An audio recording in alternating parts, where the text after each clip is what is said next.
Hello, happy Friday, and welcome back to Cosmic Lovers Tarot.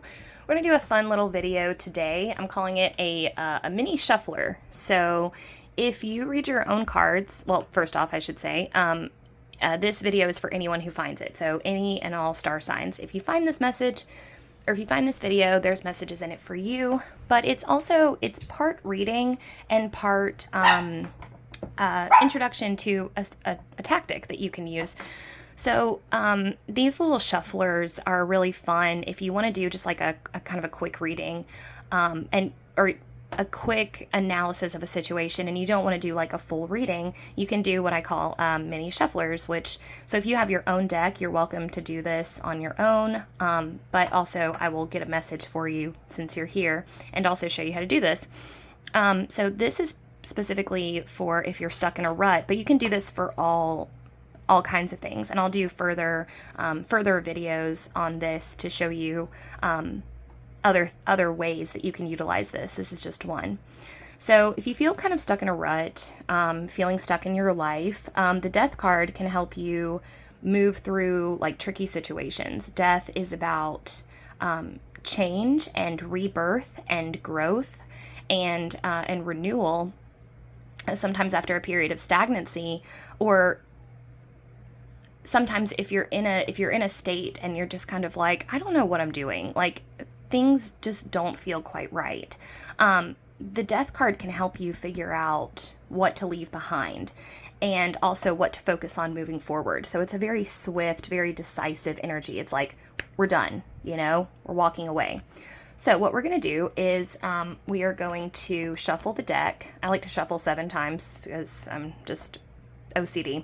I'm going to shuffle the deck 7 times, and then we're going to look through the deck and we're going to find the Death card. Now, the card that is before the Death card is going to show you what you need to leave behind, and then the card after the Death card will be what you need to focus on. All right. So I thought this would just be fun. And like I said, this is something, if you have your own deck, you can do this on your own. All right. So I'm going to be using the holographic tarot today. A fun little variation of the Rider-Waite. All right, so there's shuffle 1. I don't know if I already said happy Friday, but happy Friday. I actually have to go to work today. Okay, so I'm just shuffling the deck right now. Work besides this. Okay, this is my fun work. I'm also a bartender, so I have to work tonight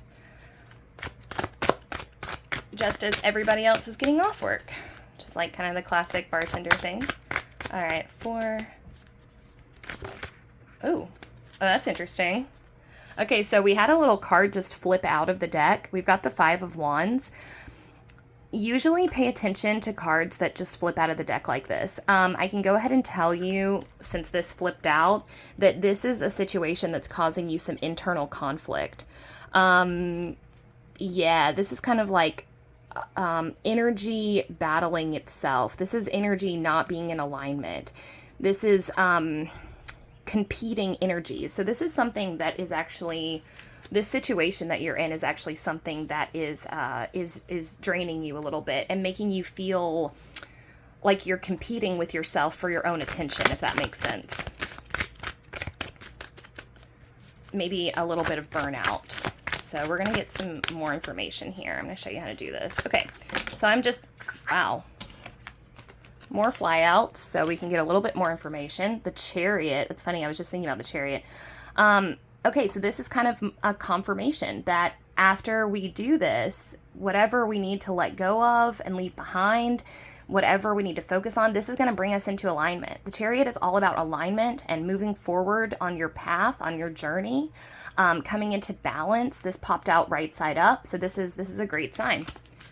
All right, I'm going to shuffle this. I'm going to shuffle 1 more time, or 2 more times. And you can shuffle, as many times as you want to, and in as many ways as you want to. You could also, I guess it'd be kind of hard to like spread out the cards, but you could, if you wanted to spread out all the cards and then flip each one over. But what I'm going to do now is together, we're just going to flip through the deck and look for the death card. Okay. And then we're going to pay attention to the cards that are right before it and right after it. There's our Five of Wands.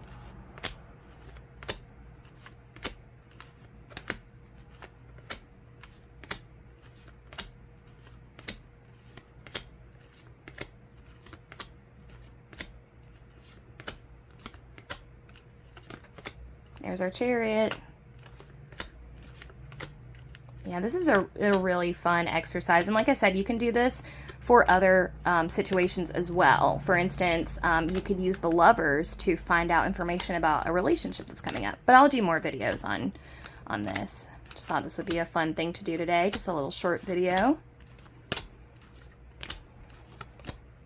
Of course, he's going to be all the way at the end, huh?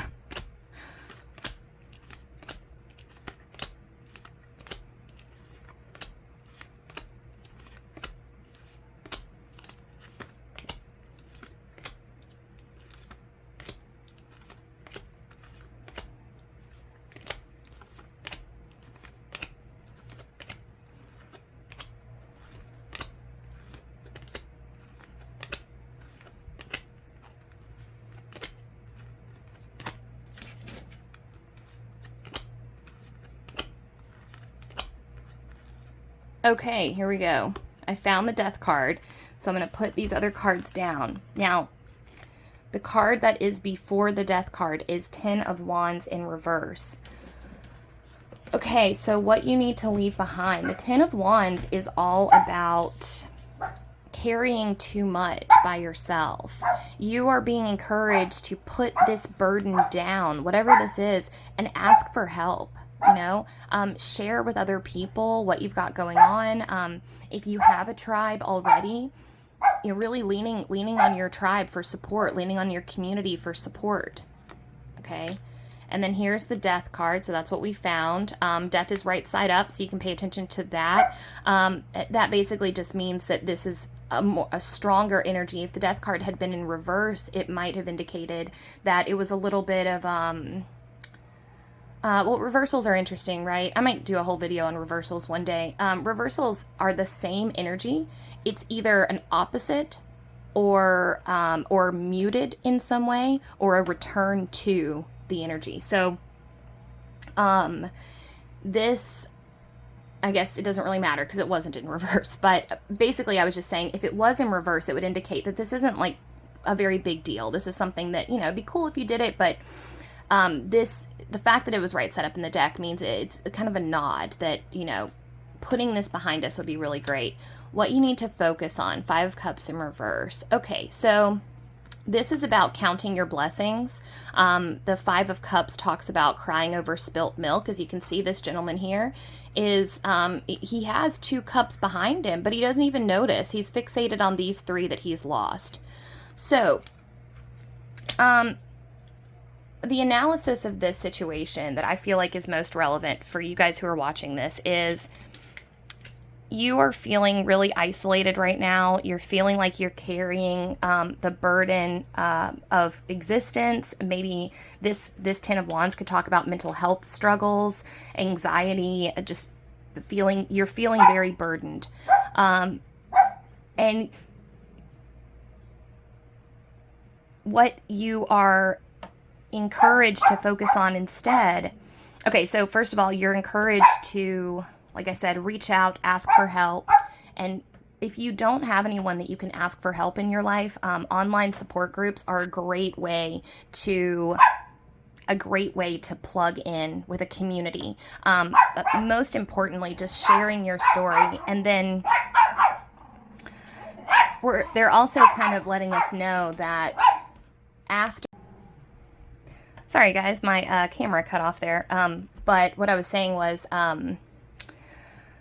so they're also kind of letting us know that this is kind of an internal change that's going on with you, being able to ask for help and reaching out to the people in your community.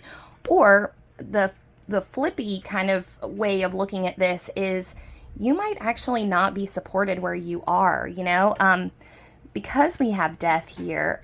I'm actually going to go out on a limb here and say that I believe that you are being called to completely change location. I know that sounds very drastic, but, or if you're not in a position or you're not, okay, for those of you who have been considering making a move to a more supportive location, you're being encouraged to do that. That is what is like, yeah, that's a great idea. For those of you who are, committed to where you're living, your geographic location, you're being encouraged to really put time and energy into finding a more supportive community, whether that is actually attending support group meetings, switching up where you hang out. If you always hang out at the bar, maybe going to the coffee shop instead, or going to some events at the local library, or I don't know, just plugging in a different way, maybe checking out your local metaphysical shop, or your local yoga studio, seeing if they have full moon meetups. I just joined an online magic group that is really great and supportive for me. So something like that. Definitely you're being encouraged to find a new support system and to actually kind of put in the legwork to make that happen. Now, what's going to happen is you might end up feeling a little isolated at the start of this, because you're also kind of being encouraged to leave behind the people in your life that are not supportive of you, and maybe getting clear on what kind of support you're looking for, getting very specific about that style of support, what you want from your tribe and your community. And then from there, you may have to go through a period of time where you have to work to focus on the positives, but it will pay off in the end. So gratitude journaling would be huge for you in this time. We're really focusing on, what we're focusing on is the fact that we are in charge of our own perceptions. We are in charge of our attitude, our mental attitude. There's such a thing as a positive mental attitude challenge. Mitch Horowitz is phenomenal. He issued it for his followers a while back. I tried it. It was incredible. Basically, you just commit to having a positive mindset. And I know that in the context of, mental health issues, it can be really obnoxious for somebody to just say, focus on the positive. But trust me, I've been through my fair share of mental health problems and issues, and maintaining a positive attitude takes work. It's not, and it's okay to focus on that. It's not love and light only. It's not good vibes only club. It's not that. It's actual work to raise your vibration and to feel more in alignment and happier with your environment and with your life. But it takes work, and it takes regular work. I will show you what I do, actually. So every night before I go to bed at midnight, I write down 3 things in my journal. I write down what I was inspired by that day, what I was comforted by that day, and where I found joy. And as you can see, I do this every single day without fail. If I miss it at night, I do it first thing in the morning. And this has greatly helped my mental health. This will, see, February 7th is the last time I missed a day. So this is why I'm saying, I'm not a good vibes only club. I get it. I know. I understand mental health issues. Trust me. I also I have a separate little gratitude log in my journal here where I track my gratitude, one thing I'm grateful for every day. I track my sleep. I track all kinds of shit. But the reason why I do that is because it's really important. The brain is a muscle, and the brain responds to stimuli in terms of grooves. We're making brain grooves. We're etching in, our thoughts etch thought patterns into our brain. Now, if you were raised in a situation where you had negative thought patterns that were etched into your brain, you are predisposed and pre-wired to have those negative thoughts today. But one of the best, easiest, and most scientifically confirmed ways to get out of a negative headspace is gratitude journaling. Because what that does is, throughout the day, you'll find it's amazing. You will start you're retraining your brain, like you're doing push-ups in your mind to rewire those grooves. And it's going to feel awkward at first, and it sounds cheesy. And honestly, when I first started doing this, my mental health was so bad that there were some days that all I could write down was, I'm grateful for hot water. I'm grateful for legs that work, you know? But the more that you do it, the easier it gets. And then you'll find that you start looking for things to be grateful for throughout the course of the day. And it really does wonders for your mental health. What your message is a twofold message. One is like, work on the way that you're approaching life, and also you are who you associate with. Your people, the people in your life right now, I don't mean this to sound like callous or rude, but I think they're feeding into a negativity thing with you, and you're being called to raise your own vibration and seek out people that have a vibration higher than you. And I know that's easier said than done, so I wish you the best of luck with this. It's a very difficult thing to rewire your internal and external world, but I know you can do it. I believe in you. The cards believe in you. And I hope you enjoyed this little mini shuffler. I will be doing another one in the future, maybe with the lovers or another one, and you can always do this on your own too. So, all right. Well, take care. Like if you liked it, subscribe if you'd like to see more content, and please feel free to chat in the box below if there's anything you want to talk about. And other than that, have an awesome rest of your day. Thank you for letting me read your cards, and I will see you guys next time. Bye.